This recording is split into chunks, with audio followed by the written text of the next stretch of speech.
En este programa hemos tenido siempre un ojo puesto en Estados Unidos. La llegada de Obama a la presidencia no ha cambiado demasiado sus relaciones internacionales. Asesinatos selectivos, incursiones en Siria o Libia, todo para imponer su voluntad y proteger sus intereses. Hablamos también de las revueltas raciales en Ferguson y Baltimore, provocadas por los asesinatos por parte de miembros de la policía a ciudadanos negros. Parece que la lucha por los derechos civiles aún no ha terminado en el país de la libertad, esa que no gozan los millones de inmigrantes indocumentados que siguen existiendo a pesar de la reforma migratoria de Obama. Al menos, eso sí, reconocieron el fracaso del bloqueo a Cuba y comenzaron a normalizar las relaciones. Pero como no todo en la vida es política, también dedicamos un programa a analizar el impacto del cine estadounidense como método propagandístico y constructor de hegemonía. Bienvenidos a Fort Apache.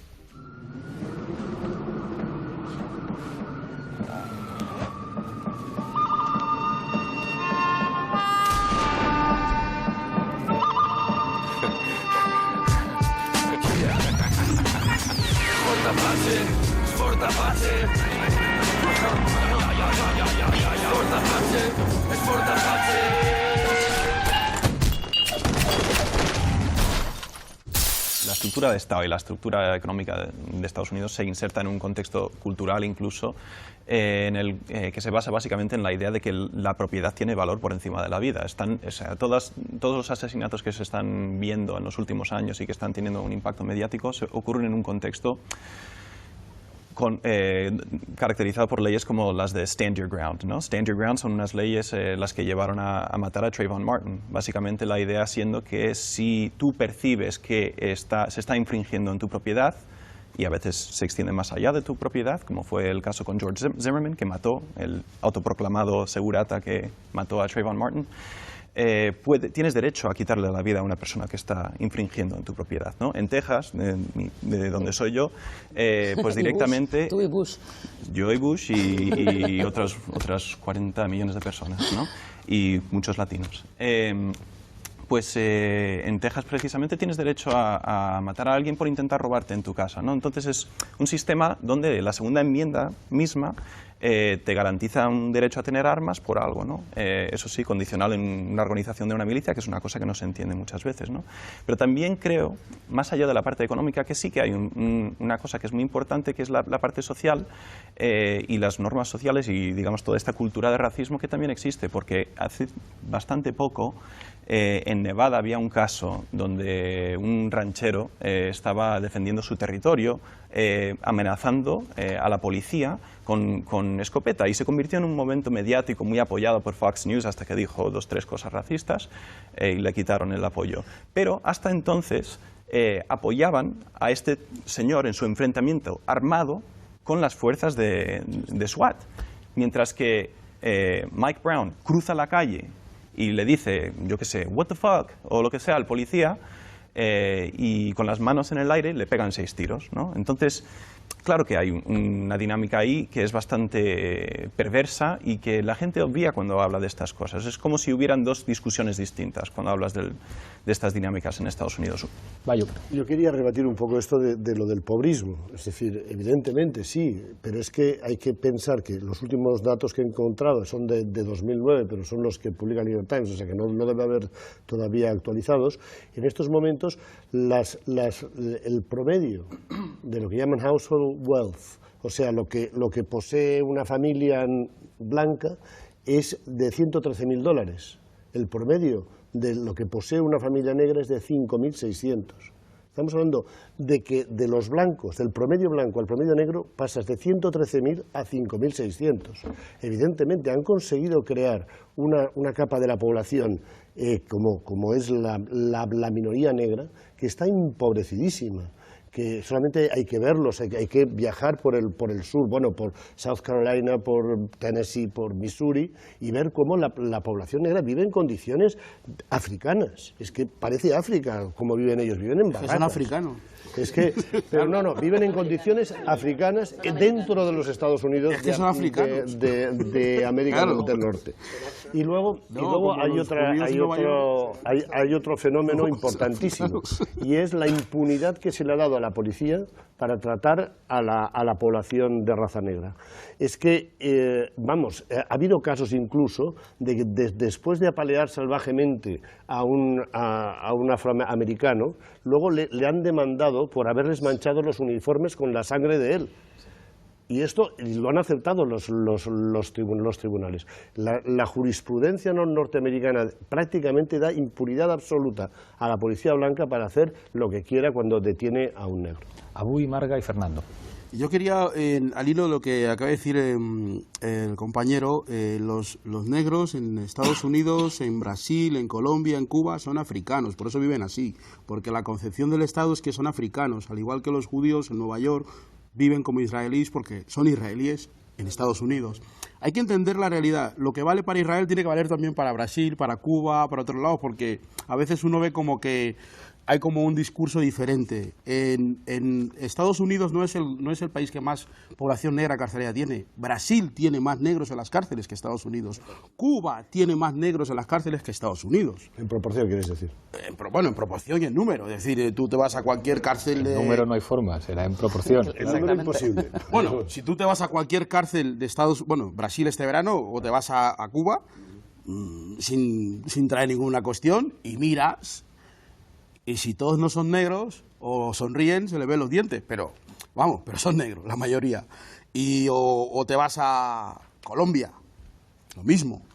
Y es la misma actitud que tiene Estados Unidos. La única diferencia es que aquí estamos hablando de un tema que es el que tiene que ver con la cuestión de, que se ha dicho ella, es la cuestión del capitalismo, que ella ha dicho, es decir, el capitalismo norteamericano, como el capitalismo brasileño, ¿en qué se sostienen? En un origen de esclavitud, la famosa acumulación primitiva.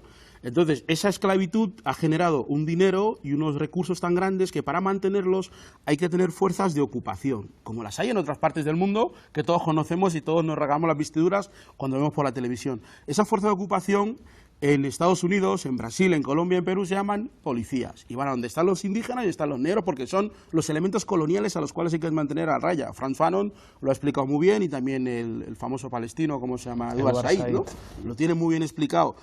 Y aquí mismo en Europa, tenemos situaciones similares. El colonialismo no es solamente una realidad política objetiva, es una realidad también epistemológica. La forma de entender cómo deben de ser las relaciones sociales es colonial. Y luego aplicarlas, por ejemplo, en el caso de Estados Unidos tengo aquí casos, mira, Rodney King, 92, Devon Dorson, 2007, Aaron King, 2006, Amadou Diallo, 98, que fue aquel inmigrante africano que la policía, después de pegarle, le metió un palo por el ano, aparte de la paliza que le metió. Michael Brown, 2014, en Ferguson, Trevor Martin, 2013, The Jena Six, que son un grupo de chavales que les pusieron un árbol del Ku Klux Klan en un colegio, y Eric Oliver, North Carolina, 2012, Lovell Nixon, Oakland, 2009. Y la diferencia entre lo que decía él es que Lovell Nixon es una señora que sufre un intento de violación por parte de unos chicos blancos y se defiende en función de esa ley que tú has dicho, pero a ella le aplican al contrario. O sea, a ella no la dicen que tiene derecho a defender según la enmienda X, sino que, claro, como las fuerzas de ocupación colonial, como en Argelia o en cualquier otra parte del mundo, no pueden permitir que un argelino mate a un francés, porque entonces no habría la famosa película de, ¿cómo se llama? La batalla de Argel, de Asilo Pontecorvo. Marga. Yo creo que la historia de la lucha del movimiento negro en Estados Unidos, que es fascinante estudiarla, ¿no? Tiene un punto de inflexión en los años 60, cuando empieza realmente la igualdad de derechos civiles y el movimiento por los derechos civiles, ¿no? Pero a mí me llamó la atención a la hora de estudiarlo, como en los años 80 con Bush y sobre todo con Bush padre, con Reagan, ¿no? Se le da la vuelta a tortilla hasta tal punto que el conservadurismo gira el Partido Demócrata también a la derecha y empiezan a relajarse toda la protección que existía sobre todo la necesidad de derechos civiles para las poblaciones minoritarias, ¿no? Y más ahora en la que hay un movimiento populista de extrema derecha en Estados Unidos como el Tea Party, que está fomentando el fenómeno de we are losing America, ¿no? Estamos perdiendo América, ¿no? Y frente a eso, esa histeria patriótica que hace que unas posiciones neofascistas sean legitimadas por una parte de la sociedad y por una parte de los medios, algo que no existía en los años 60, en los años 70, corregidme si me equivoco, ¿no? Y que creo que le pueden dar cierta, como decir, decir también, por una parte, legitimidad a actos como el asesinato de este chico y también justifica la reacción contraria. Es decir, la gente de Ferguson sale a la calle no solo por el asesinato, sino porque la policía se niega a identificar quién dispara, lo cual es, en cualquier sociedad democrática sería una absoluta barbaridad, incluido en España. Quiero decir, o sea, no ese es el motivo, eso, porque ¿no? abandonan el cadáver en la calle durante por horas. supuesto, ¿no? Pero que quiero decirte que la idea de que en una sociedad americana que en otro momento podía haber demandado ese derecho, hoy no lo demanda y tienes un montón de, insisto, posiciones neofascistas justificadas o legitimadas socialmente precisamente por ese giro conservador, ¿no? Fernando Jacobo, y pasamos a Zapin. Bueno, yo creo que Estados Unidos no es un país racista, a los hechos me remito, no tiene leyes racistas, racista era la Alemania hitleriana o la Italia de Mussolini, países donde se consolida los criterios raciales en la ley, se positivan en la ley, ¿vale? Eso no es así, todo lo contrario, es decir, el presidente es negro, ¿no? Y hay negros, en fin, Condoleezza Rice era negra, hoy sigue siéndolo de hecho, pero era secretaria de Estado, o Powell, Colin Powell, en fin, que hay un montón de lo que llaman allí African Americans en la historia de los Estados Unidos de los últimos 50 años, está plagado, ¿no? Hay un montón de negros americanos que son plagados. La historia está cuajada, la historia reciente. Está cuajada de nombres, no hablar ya de los deportistas, que lo copan prácticamente todo, y son los ídolos de los especialmente jugadores de baloncesto. Son los ídolos de blancos, de negros, de japoneses, de alemanes y de todas las comunidades nacionales que hay allí, ¿no? Bien, lo que es Estados Unidos es un país obsesionado con la raza. Y eso le viene de su propio pasado histórico, atormentado con su pasado racista y no consigue superarlo. A mí me recuerda, no, en España tenemos otro tipo de locura, que es la de las nacionalidades regionales y estas cosas que no podemos hablar de otra cosa. Estamos siempre con esta historia y las identidades y tal y cual, y no se puede decir nada. Siempre se volvemos admite que existe racismo. Bien, ahí están con eso. Además, no hace falta más que ir a Estados Unidos o ver su televisión. O lo que hablábamos hace un ratito, ¿no? Que te empiezan a pedir la raza en cuanto tienes que rellenar un papel, ¿no? Y de, bueno, pues ¿de qué raza soy yo? No sé. Oiga, pues no es un tema que me interese, ¿no? Cuando en verano soy de una raza más oscura que en invierno, ¿no? Bien, el tema, por lo tanto, no es una cuestión de racismo, insisto, es una cuestión de pobrismo. Es decir, de pobrismo abiertamente, y no hay más. Es decir, a los chicanos en Texas o en California o en Arizona se les discrimina de facto, que no de jure, de la misma manera que a los negros, igualito. Tenemos aquí un tejano, es decir, él lo habrá visto, y los espaldas mojadas y demás, y no son negros, es decir, son como nosotros, esos hispanos que entran.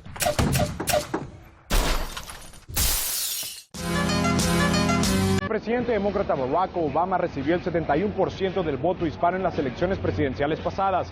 El candidato republicano Mitt Romney apoyó la idea de la deportación voluntaria y no encaminó a la ciudadanía. Expertos concluyeron que esta postura fue una de las razones que le costaron la Casa Blanca. El tema de inmigración indocumentada y expresiones de falta de respeto evitan que los conservadores puedan dialogar con los latinos. El movimiento conservador del país busca conectar con la comunidad latina destacando otros temas como la reforma educativa o la familia. Muchos republicanos opinan que capturar el voto hispano es primordial para el futuro del partido, pero no todos piensan igual. El legislador de Pensilvania, Lou Barletta, cree que lograr un contacto con los latinos por medio de la reforma migratoria no es beneficioso para los valores republicanos. Estamos alentando a más personas a que vengan aquí y le roben trabajos a 22 millones de estadounidenses que no pueden encontrar empleo. Así lo que se evidencia es una profunda división interna en el Partido Republicano frente al tema. Hay una frase famosa atribuida al expresidente Ronald Reagan: los hispanos son republicanos, lo único es que no lo saben.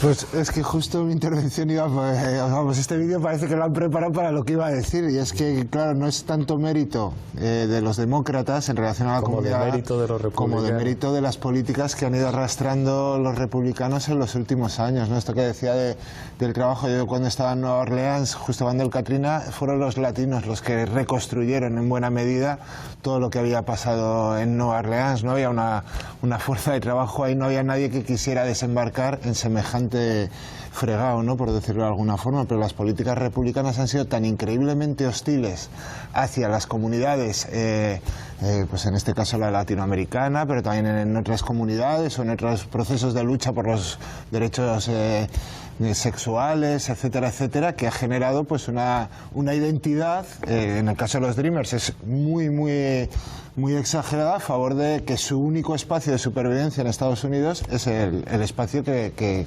habilitan los demócratas. Los demócratas, Carlos. Sí, lo que es a mí lo que me parece muy interesante ahora mismo en Estados Unidos es el punto hasta el cual el discurso típico sobre la inmigración se está desmontando por los hechos y por estos cambios demográficos concretamente. Durante los últimos años, las movilizaciones, sobre todo del sindicato de servicios, han conseguido un aumento del salario mínimo en un par de ocasiones, principalmente por la movilización de trabajadores migrantes. Es decir, el tópico de que los inmigrantes hacen el trabajo más barato, pues se está desmontando cuando los inmigrantes precisamente lo están encareciendo con los empleadores, ¿no? Y en beneficio de todos los trabajadores. Entonces eso por una parte está ocurriendo. La otra parte es que una cosa es utilizar las bolsas de indocumentados que se han ido generando durante los últimos 30 años para hacer discurso populista, en el sentido más negativo del término, y aplicarle una especie de populismo punitivo que al fin y al cabo, cuando el tiempo pasa y ves que las deportaciones, porque son inviables, no puedes deportar a 11 millones de personas sin recurrir a cosas que se supone que hemos superado en el siglo XX, pues a medida que eso se va desmontando, pues esas personas van creciendo y teniendo una vida aquí, y lo que ocurre es que se van desvelando las grietas dentro de las políticas migratorias, precisamente en el sentido de que las políticas de los republicanos, tanto en términos del trabajo y en términos de las fronteras, en realidad solo están generando más indocumentados y ampliando esa comunidad. Entonces, por la propia Constitución de los Estados Unidos... Una cosa que decía Obama, o sea, ¿cómo hacemos para detener y deportar a 5 millones de seres humanos? Es que lo decías tú, el Holocausto. Exacto. Es decir, ¿cómo haces? No puedes. Y entonces, todos los cambios que han hecho en la política migratoria desde el 65 han sido pensadas de cara a hacer discurso a los trabajadores que los propios cambios en el trabajo estaban abandonando y diciéndoles que el malo era otro. Cuando lo que hicieron, bueno, fue eso, fomentar esa bolsa y esa bolsa de miedo y, bueno, todos los crímenes y esa informalidad y esos circuitos informales del capital asociados a esas comunidades que, bueno, ya se está viendo pues que no son gente tan mala, que están que son gente que es muy trabajadora y gente que está estudiando mucho y que se está organizando y incluso presionando al gobierno para tomar unas medidas y tomarse un poco más en serio esto, sobre todo con las leyes de integración económica como NAFTA, que es la precursora de la FTA, y bueno, están consiguiendo pues poner en cuestión, ¿no? Cómo, cuándo, o sea, el tema de cómo vamos a permitir que el capital fluya por las fronteras y las personas entren por goteo, ¿no? Es decir, eso es una contradicción básica que ya no es un elemento discursivo que debaten demócratas y republicanos, sino que es una parte de lo que es la constitución misma de la población y de quienes van a votar. Obama fue presionado por los movimientos sociales, Fast for Families, unas especies de huelgas de hambre que se hicieron para hacer presión y hacer un discurso en ese elemento básico que existe en el imaginario estadounidense, que es la familia, que deportar a las personas es romper familias, y eso en Estados Unidos es muy importante. Claro. Sí, yo creo que los republicanos no entienden el futuro, el avance hacia el futuro de un Estados Unidos mestizo, y que no entienden tampoco que ahora la gran incógnita para las elecciones presidenciales en Estados Unidos en el futuro es que habrá primero si una mujer presidente o un presidente de origen hispano, de origen latino. Esas son, después de la elección de Obama, las dos incógnitas que ahora se quedan colgadas en el horizonte histórico de Estados Unidos. Y luego yo creo que hay un problema en el que un sector muy importante lleva un gran retraso en comprender la evolución de la realidad de la sociedad en Estados Unidos, que son los grandes medios de comunicación. Es decir, las tres grandes cadenas de televisión no retransmitieron el discurso de Obama sobre las reformas por acción ejecutiva, por decisión presidencial. Las que escuchan los norteamericanos. Claro, pero eso es lo que los grandes medios de comunicación no han terminado de entender, que van a tener que ocuparse de ese 20% de la población Univisión, de origen latino, que además va a tener una gran repercusión electoral. Univisión, sin embargo, evidentemente dio en directo ese discurso, me parece que fue el 20 de noviembre, si no me equivoco la fecha. Entonces yo creo que hay un gran reto para los grandes medios de comunicación para entender la nueva realidad y reflejarla tanto en las series de entretenimiento como en los programas informativos y sobre todo en la concepción de ampliar su espectro a los que ya forman parte casi de una cuarta parte de la población y con una creciente presión electoral, ¿no? Yo creo que los norteamericanos y los think tanks norteamericanos, el Consejo de Seguridad, la CIA, los informes que hacen, son plenamente conscientes que el mundo está cambiando. Una pequeña cita que es de un libro que se llama La Segunda Oportunidad, de Brzezinski, que fue un informe para Obama, y dice así, dice, el dato más importante, dice, la geopolítica del despertar político global. Dice, el despertar político global es históricamente antiimperial, políticamente antioccidental y emocionalmente antinorteamericano en dosis crecientes. Eso es lo que él dice que está pasando, y esto era al principio del mandato de Obama. El problema que hay que saber es cómo están reaccionando, que yo creo que ahí muchas veces no afinamos. Es decir, cómo están reaccionando para amainar la decadencia, reducir esa decadencia y comportarse activamente en esa decadencia, justamente para intentar hacerla reversible, esa decadencia, ¿no? Y yo creo que ahí, si algo caracteriza a una potencia imperial, es su capacidad de tener agendas para distintas situaciones mundiales. Y para mí la clave en este momento de toda la agenda norteamericana es constatar, que están fracasando en Asia, que en la última conferencia Asia-Pacífico ha sido un varapalo contra la política exterior norteamericana tremendo y una presencia masiva y maciza de China, pero en segundo lugar, para mí la clave está en Europa. Es decir, Estados Unidos va a recomponer su hegemonía en el mundo, en un mundo multipolar, haciendo una Europa más subalterna a Estados Unidos, más dependiente, y, por otro lado, interviniendo más activamente en América Latina. Y pongo solamente un dato para seguir el debate, que desde todos los grandes teóricos de la geopolítica, Mackinder, Mahan, Nicholas Spike, todos los grandes británicos y norteamericanos han tenido siempre una obsesión. El corazón continental, la unión de Rusia con Europa. Claro. Y yo creo que si algo está ocurriendo en esta historia, esa es mi hipótesis, es que el eje euroasiático está avanzando mucho, la alianza no solo entre Rusia y China, sino el órgano de cooperación de Shanghái, pero sobre todo están consiguiendo una cosa muy importante, impedir que a ese eje se sume Alemania, es decir, subalternizar Europa, subalternizando a una Alemania toda poderosa en lo económico, pero enano en lo estratégico, porque no tiene ningún interés contrario a los intereses estratégicos de Rusia. Yo creo que Monero realmente ha planteado lo que es decir, estábamos viendo la guerra de las galaxias, en estos momentos nos estamos encontrando el capítulo El Imperio contraataca, porque no olvidemos que Obama está en la segunda mitad de su último mandato, que ha perdido las elecciones y tiene una Cámara de Representantes con la mayor, desde la Segunda Guerra Mundial. Ya no se dedicará a la política exterior, que es a lo que se dedica cualquier presidente de Estados Unidos cuando se va a ir. Tiene que dejar su legado allí. Claro.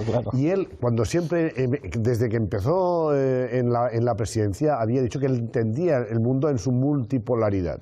Y realmente lo que está haciendo Obama es atacar en muchos frentes al mismo tiempo. Cuando yo hablaba de lo del petróleo, con lo del petróleo está hundiendo a los países de la OPEP, que le son rivales económicamente hablando. Y estamos hablando de Venezuela, estamos hablando de Irán, la pobre Nigeria la han hundido, porque el millón de barriles que le vendía al día a Estados Unidos, ahora vende cero. Pero eso está ayudando a Arabia Saudí en su pugna con Irán. Pero también está hundiendo económicamente a Rusia, cosa que le interesa mucho después de haber provocado prácticamente una crisis que ayudaba a mantener a Alemania y a Europa con ellos en Ucrania. Pero además, naturalmente, que va a promover a cualquier precio el Tratado de Libre Comercio entre Estados Unidos y Europa para atar esos cables. Ahora bien, ¿qué sorpresas nos ha dado Obama? Cuba. cómo es que de repente, contra viento y marea interno, hay una reconciliación con Cuba, porque es la única manera de volver a integrarse, de recuperar ese patio de atrás que Bush abandonó y que se lo estaba quedando pues China, etcétera, como estábamos hablando antes. Entonces está atacando en todos o contraatacando, mejor dicho, en todos los frentes, y está empezando a obtener resultados muy positivos para Estados Unidos. Es decir, Obama en su última fase como presidente va a ser el imperio contraataca en todos los frentes internacionales, porque los domésticos, los nacionales, ya los dan por perdidos. Claro. Claro. Georgina. Bueno, yo en la misma línea casi de vosotros dos, lo importante de esto, y lo hemos visto clarísimo, ha sido Ucrania, ¿no? Entonces, para Estados Unidos necesitaba, en la línea de reconquistar Europa, necesitaba darle una nueva misión a la OTAN. La OTAN estaba de capa caída, volvía de Afganistán y ahora ¿qué hacemos con la OTAN? Y ahora de pronto la OTAN, de ser una organización donde todo el mundo se preguntaba qué vamos a hacer, ahora de pronto ha resucitado. La OTAN ahora mismo tiene una misión, tiene un nuevo enemigo, porque para Estados Unidos tener un enemigo es fundamental. Entonces, pues antes era que si Hitler, luego después todos se pasaron a ser Hitler, Saddam Hussein era Hitler, ahora Hitler es Putin, entonces todos son. Por lo tanto, ya tienen su nuevo enemigo, ahora el malo de la película vuelve a ser Rusia, con lo cual consiguen otra vez romper la alianza que se estaba formando, ese, digamos, entendimiento entre Rusia y Alemania, que era muy importante, y Rusia y la Unión Europea. Pensad que incluso Rusia estaba de observadora en la OTAN, todo eso se ha roto, todo eso ha acabado. Entonces, para ellos, en eso estoy de acuerdo contigo, Manolo, lo importante para Estados Unidos es sujetar muy bien a Europa y al mismo tiempo, pues, como decía Monroe, American for the Americans. Claro. So, we have to, o sea, tienen que coger Cuba otra vez y con eso reconquistar los dos puntos donde creen que tienen. ¿Por qué? Porque China no les va a dejar Asia, ni India tampoco. Claro, pero todavía en el caso de América se puede comprender más. Lo raro es la actitud europea. Si ahora mismo le doy la palabra a Rubén, pero, o sea, mi sensación en la Comisión de Exteriores del Parlamento Europeo es que aquello es un lobby polaco. Es decir, con la cuestión de Ucrania, uno puede entender que los representantes en el Parlamento Europeo, polacos de derechas, defiendan la política exterior norteamericana, pero que allí haya un consenso absoluto entre socialdemócratas y conservadores con respecto a la política a la que se estaba forzando Europa de amenazar a Rusia, era algo que algunos no entendíamos. O sea, yo recuerdo miradas irónicas con Mogherini, que es una señora bastante inteligente. A la pobre mujer la acusaron de prorrusa. A Mogherini, que fue ministra de Exteriores con Renzi, cuando decía, hombre, bueno, prorrusa no, pero que a nosotros nos conviene tener una relación razonable con Rusia es una evidencia. Y sin embargo parece que los europeos se entregan a una aventura militar en la que yo no sé si los Estados Unidos tendrán algo que ganar, pero nosotros no tenemos nada que ganar en un enfrentamiento con Rusia en este momento. Que ganar son los Estados Unidos. Claro, pero los europeos... Bien, bueno, en el caso de Ucrania, quien ha provocado toda la crisis ha sido Rusia. Pero entiendo tu postura, pero es como si en la Comisión de Exteriores del Parlamento Europeo todos pensaran como tú. Muy bien. Como Pablo Iglesias y 200 Rubén Herreros allí en la Comisión del Parlamento Europeo. La Comisión Europea sería un magnífico lugar en el que estar, pero porque está Pablo Iglesias. Sí, pues nada más. Y porque también hay 200 Rubén Herreros, no lo olvidemos. Sí. Es que es así. Y lo ha provocado Rusia, y es Rusia quien impone sanciones unilaterales a las importaciones de la Unión Europea. Tú generas una crisis, tú impones unas sanciones, bueno, ahora no te quejes de que efectivamente favoreces la geoestrategia de Estados Unidos y les das el pretexto para decir, lo veis, no son de fiar. Nosotros vamos a comenzar a exportar gas y petróleo a partir de 2020, 2030. Somos un socio mucho más fiable y la clave de Estados Unidos es el TLC que se va a firmar con la Unión Europea. Esa es la clave de todo. Lo que algunos llaman una OTAN económica. Sí, no, es que ahí está, las dos potencias económicamente al margen de China fundamentales en el mundo, principales, Estados Unidos y la Unión Europea, van a converger. ¿Qué van a hacer? Pues más poder estructural para dictar más normas que favorecen a Estados Unidos como principal promotor, el músculo pues, militar de esta alianza, pero también a los que tenemos la suerte de ser sus aliados. Y es que esto es así. Y evidentemente, claro, esto ya va por gustos. ¿Quién prefieres que esté al frente? Yo, evidentemente, los Estados Unidos de América. Si no puede ser España. Juan Antonio, pero te voy a contar, no sé si os habéis enterado, la que ha hecho Rusia hace muy poquito, que ha sido devaluar su moneda con muchísima habilidad. Putin se ha quedado callado, han empezado las empresas extranjeras a vender sus acciones en las empresas estratégicas rusas y Putin ha recuperado buena parte de sus recursos estratégicos. Que es la ventaja que tiene de tener una moneda propia que tú puedes devaluar de vez en cuando. La normalización del acto de la tortura, es decir, se podría debatir sobre la tortura como mecanismo procesal más o menos útil, pero sería un debate abyecto en otros contextos. Y sin embargo parece que ahora en Estados Unidos, cuando se sabe por un informe del Senado que una agencia estatal como es la CIA ha torturado sistemáticamente durante muchos años, parece que el argumento que tienen que poner encima de la mesa los defensores de que no se torture es que al fin y al cabo no se obtenía información tan interesante. Y es muy llamativo que los términos de la discusión sean ahora mismo en esos términos. Pero tú fíjate, lo que es tremendo es que estemos reaccionando a impulsos del poder mayor que es Estados Unidos. Esto se sabía desde el 11 de septiembre, pocos meses después, por informes de Amnistía Internacional o de Human Rights Watch, o incluso por informes que existían de la Cruz Roja Internacional, algunos de ellos informes secretos que algún miembro de la Cruz Roja Internacional le revolvía el estómago que fueran secretos y se publicaran.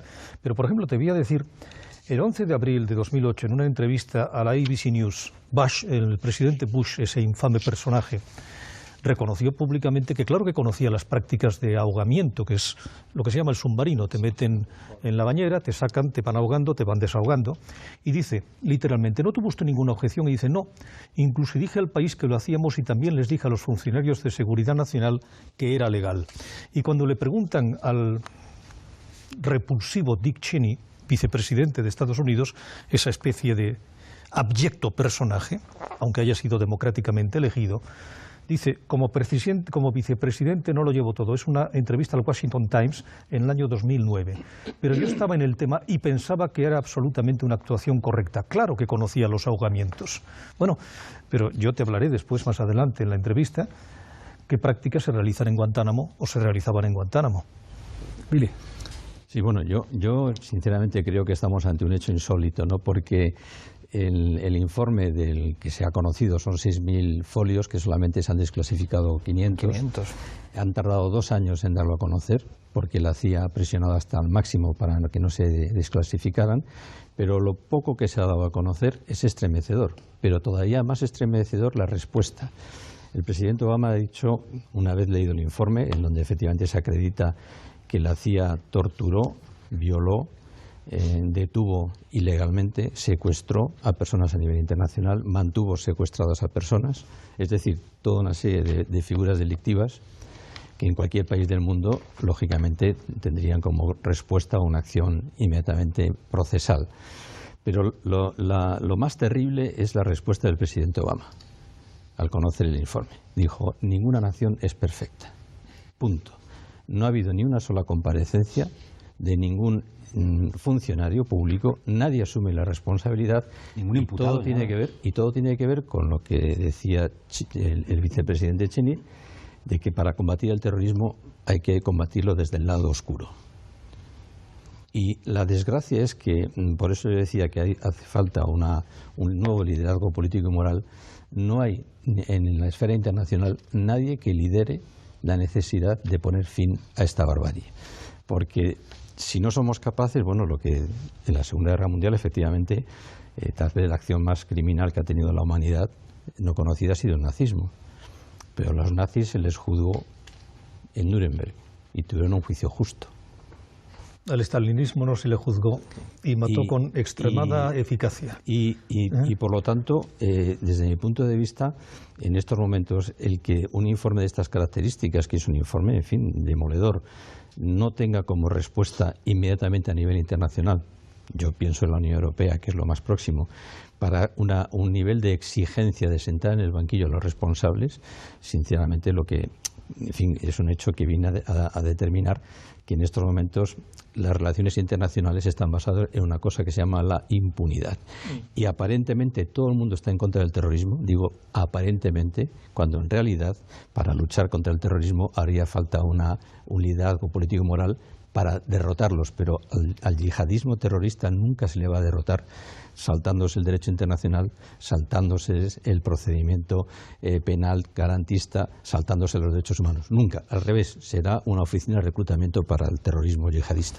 Fíjate, hay varios elementos. El primero es, siempre hay una insistencia en negar la evidencia. Es decir, esto no es tortura. Uno repasa el discurso de George Bush cuando todavía era presidente, de 6 de septiembre de 2006, hizo un discurso sobre terrorismo cuya lectura recomiendo, donde entre otras cosas dice que se refiere a métodos alternativos que van a ser utilizados por la CIA. O ahí en el Panetta Review, que es un informe mucho más importante que el del Senado, que está todavía clasificado, que se hace a impulsos del propio director de la CIA, León Panetta, en 2009, que antecede al informe del Comité de Inteligencia, que sería como la Comisión de Secretos Oficiales de nuestro Congreso, el Comité de Inteligencia del Senado, está hablando ya de métodos, dice enhanced methods of interrogation, o sea, métodos mejorados de interrogatorio. Y Bush insiste en su discurso diciendo que todos esos métodos han recibido el beneplácito, el visto bueno de los abogados de la CIA, de los abogados del Departamento de Justicia. Es decir, el primer interés es niego la mayor, aquí no hay tortura, aquí lo que hay es el derecho de un Estado atacado el 11 de septiembre, pues de alejar la guerra de su país. Perdona, respecto a lo que has dicho de los abogados, tú sabes que los abogados tenemos tantas opiniones como clientes. Bueno, sí, eso es verdad, porque además al final quién es el que te ordena que pongas algo, pues bueno. Pero ya sabes también lo que le decía Tomás Moro a su yerno en la obra de teatro Un hombre para la eternidad, que dice, si para perseguir al diablo talas los árboles del derecho, ¿en qué árbol te vas a refugiar cuando el diablo se dé la vuelta y vaya contra ti? Pues eso es lo que le diría al presidente Bush. Hay una cosa, no obstante, que sí me gustaría señalar, que es algo muy positivo de Estados Unidos, que es que haya sido el Senado, que haya un comité que pone de manifiesto, es decir, esto no se hubiera sabido si no hubieran funcionado los checks and balances, es decir, la división de poderes y una señora que es Feldstein y un señor que es el senador McCain, que además puede describir con todo género de detalle lo que es una tortura, porque lo torturaron durante 5 años cuando era prisionero de guerra en Vietnam, y que además ha tenido la gallardía de decir que eso mancha el honor de Estados Unidos, que lo que se ha descubierto mancha el honor de Estados Unidos. Es decir, a mí lo que me deja tranquilo es que funcionan los checks and balances en Estados Unidos, que hay un comité del Senado que saca los colores, que le manda una carta al presidente Obama, porque si no estaríamos viviendo todavía en un limbo y en la inopia y pensando que lo de las torturas eran invenciones de ONGs izquierdistas o que era un intento partidario de algunos senadores demócratas para desacreditar la política. Pero sigue habiendo una notable impunidad. Roberto. Claro, lo que hay que recordar es que ahora estamos hablando en concreto de las torturas en la época de Bush, pero las prácticas de la tortura por parte de Estados Unidos ni son ámbito exclusivo de la CIA, sino de las Fuerzas Armadas y de las compañías privadas militares contratadas por el Pentágono. En el caso de Abu Ghraib, en la causa de Abu Ghraib, no solamente estaban imputados los servicios de inteligencia de las Fuerzas Armadas, sino también varios de los interrogadores eran de las empresas CASI y Titan, que son empresas contratadas por el Pentágono, con lo cual la tortura se generalizó de una forma impresionante. Ya conocíamos, los que somos un poco mayores, conocíamos los manuales de la CIA en Vietnam, por ejemplo, que fueron muy conocidos en su época, como los manuales que utilizaba la CIA para los interrogatorios, para enseñar en la Escuela de las Américas, que funcionaba en el Canal de Panamá, a miles y miles de oficiales latinoamericanos, muchos de ellos que después fueron grandes dictadores. Con lo cual eso fue una cosa permanente, constante en la actividad de Estados Unidos. ¿Qué es lo que alarma ahora nuevamente? Cada X años tenemos algún escándalo sobre el tema de las torturas. Ahora es el informe del Senado. Pero ¿os recordáis lo que fue Abu Ghraib? Cuando salta Abu Ghraib, hay investigaciones internas, hay una muy famosa del general Taguba, en la cual se detallan una cantidad de casos con nombres y apellidos, el tipo de torturas aplicadas y todo. Hay pruebas impresionantes sobre eso. ¿Cuáles fueron las conclusiones? ¿Cuáles fueron las sentencias? La máxima sentencia que se aplicó al sargento Garner fue de 10 años. Todas las demás fueran inferiores, y fue un sargento, es decir, no hubo responsabilidades mayores.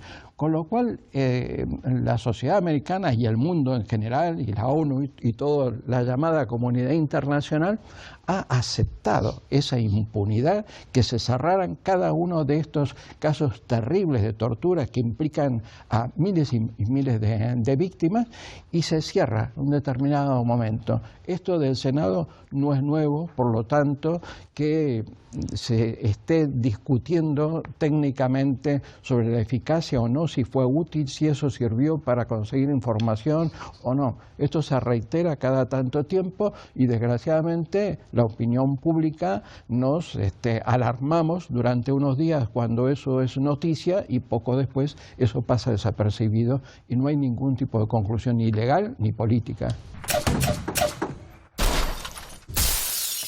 Cuando hablamos de Baltimore es bastante importante tener en cuenta qué es lo que ha ocurrido realmente, porque estamos hablando de esta muerte como si hubiera sido una muerte como las muchas que ya hemos comentado varias veces en este programa o que se han comentado cada vez más este año. No hemos ni siquiera dicho el nombre de la víctima, que es Freddie Gray. Y Freddie Gray fue asesinado por 6 policías que rompieron su columna vertebral y que le dejaron sin protección, esposado dentro de un furgón, y dejaron que básicamente se pegara de tortas dentro de eso, sin cinturón de seguridad ni absolutamente nada, ninguna preocupación por su seguridad en ese furgón. Este caso lo que ha hecho es, claro, permitir que la comunidad negra se exprese y empiece a explicar todas las distintas formas de explotación y de exclusión que han sufrido en los Estados Unidos durante muchos años. No han habido más asesinatos de personas negras en los Estados Unidos durante los últimos años. Lo que marca la diferencia ahora es que se organizan, y que se han organizado en un movimiento permitido por las redes, pero también por los esfuerzos de mucha gente para dar visibilidad a estas cosas. Y esa visibilidad pues ahora está despertando discusiones, voy a simplemente nombrar algunas, discusiones en los medios que no se han tenido en Estados Unidos, que son los discursos invisibles. Redlining, la exclusión en términos de vivienda en los años 30, la segregación, el desplazamiento y el slum clearing, la limpieza social para instalar las autovías de entre 1951 y 1971, la desindustrialización de los 80, la cocaína y el crack en los 90 y el encarcelamiento masivo que hay después de eso, y las hipotecas subprime en los años 2000. Todo eso ha caído sobre los mismísimos barrios pobladas por las mismísimas personas durante 80 años. Entonces, estas muertes están permitiendo que se hable de esto otra vez y que se hable del problema del racismo en Estados Unidos. Entonces, lo que estamos viendo realmente es una organización que saca estas contradicciones, que es lo que apuntabas en la pregunta originalmente. Las saca para hablar de distintos procesos, a una voz que ha sido sistemáticamente eliminada de todas las conversaciones en Estados Unidos. Y por último, es cierto que el Ku Klux Klan es una organización llena de escoria y que es un lastre, ¿no?, para los Estados Unidos, y que incluye a muchas personas en la policía. Darren Wilson, uno de sus mayores donantes para su campaña, fue el Ku Klux Klan, y el tío no dijo que no al dinero. Entonces, y no es falso que la policía de Baltimore tiene esa presencia de esa organización ahí. Y quienes están apoyando, incluso en la presentación se hablaba de All Lives Matter, Black Lives Matter. All Lives Matter es un hashtag o un debate, un frame, un marco interpretativo que se ha instalado precisamente para obviar la discusión sobre raza, que es la discusión que quiere abrir la comunidad negra, que es la comunidad afectada, y abrirlo a una desracialización del discurso, que es, al fin y al cabo, pues impregnarlo de moralejas y de moralismo y no hablar de racismo y de clase. Carlos Enrique y Rubén.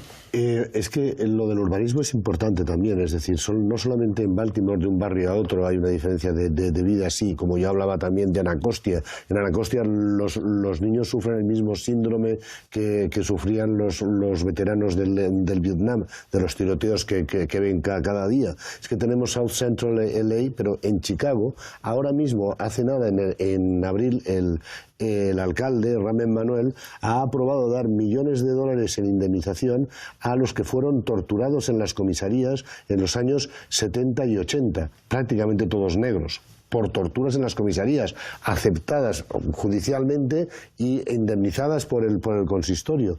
Cada año en Chicago se estima que la policía mata a tiros a unos 50 personas, 3 de cada 4 son negros. No se sabe cuántas en total en Estados Unidos, pero 500 homicidios justificados, como le llama el FBI, a que un policía saque el arma y mate a una persona en la calle. No estaban siendo amenazados todos y no estaban bajo el fuego enemigo. Es que se aprobaron unas reglas, Rules of Engagement, unas reglas para abrir fuego por parte de los policías, en unas épocas en las que había realmente unas bandas callejeras muy violentas, los años 80 y 90, y se siguen aplicando ahora exactamente igual, cuando ha descendido el nivel de crimen y de delincuencia en todas esas poblaciones muchísimo. Pero además es que hay unos sindicatos poderosísimos policiales, y los sindicatos policiales siempre se han opuesto a cualquier investigación que vaya realmente a controlar si existen abusos, si existe brutalidad, si existe racismo en fuerzas policiales que son eminentemente blancas o hispanas, pero en el 90% en barrios donde hay el 70% de la población negra o el 80% de la población negra.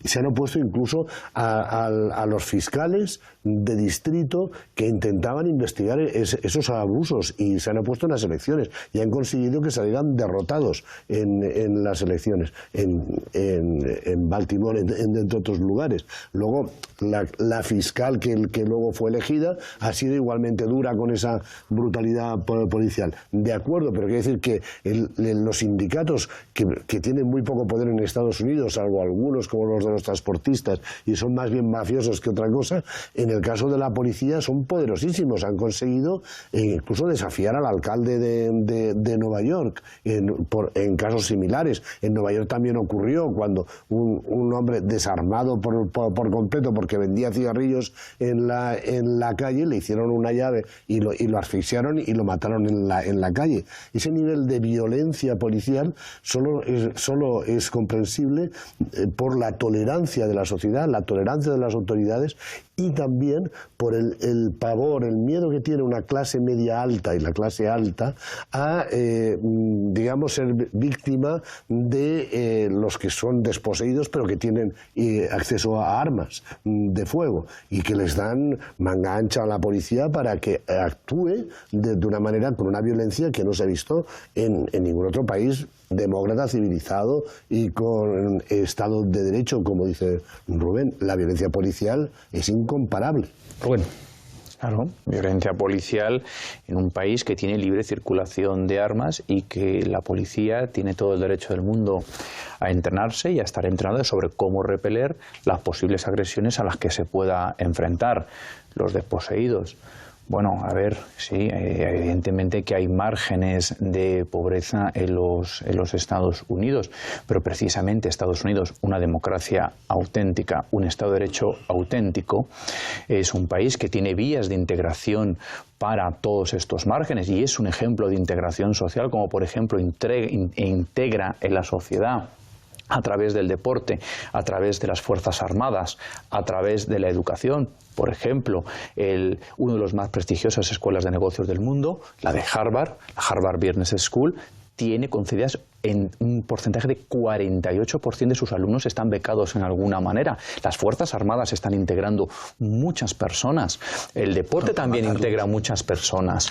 Bien, entonces, y en este sentido, claro, aquí saquéis unos datos, no, es que hay población reclusa y el porcentaje es llamativo en cuanto a que sean de raza negra.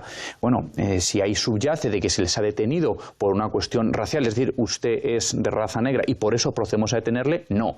Esto evidentemente en Estados Unidos no se detiene a nadie por una cuestión de raza, por una cuestión de orientación política, de una cuestión de orientación religiosa. En ningún caso se detiene a nadie por estas razones, se les detiene porque cometen delitos, son juzgados y los que se encuentran culpables van a la cárcel. Pero en Estados Unidos no se detiene a nadie de forma arbitraria o discrecional.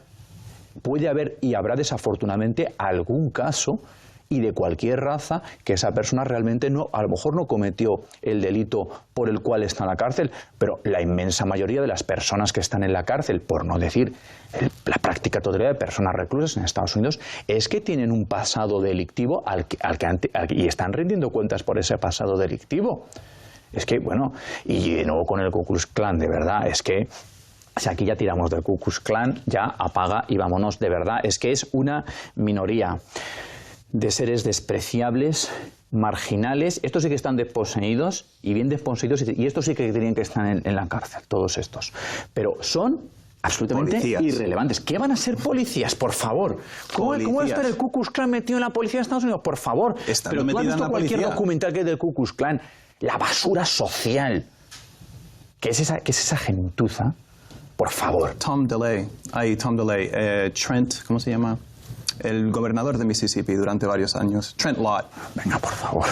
Por favor, es que esto ya es inaudito. O sea, es que esto es un tópico. Es inaudito que un miembro del Ku Klux Klan Aquí hay una secuencia de tópicos antiamericanos que ya... Soy americano. Yo creo, bueno, me parece muy bien. Pero bueno, hombre, ahí hubo un grandísimo gobernador. Bueno, es un estado con gran tradición de grandes gobernadores. Para algunos. Thank you.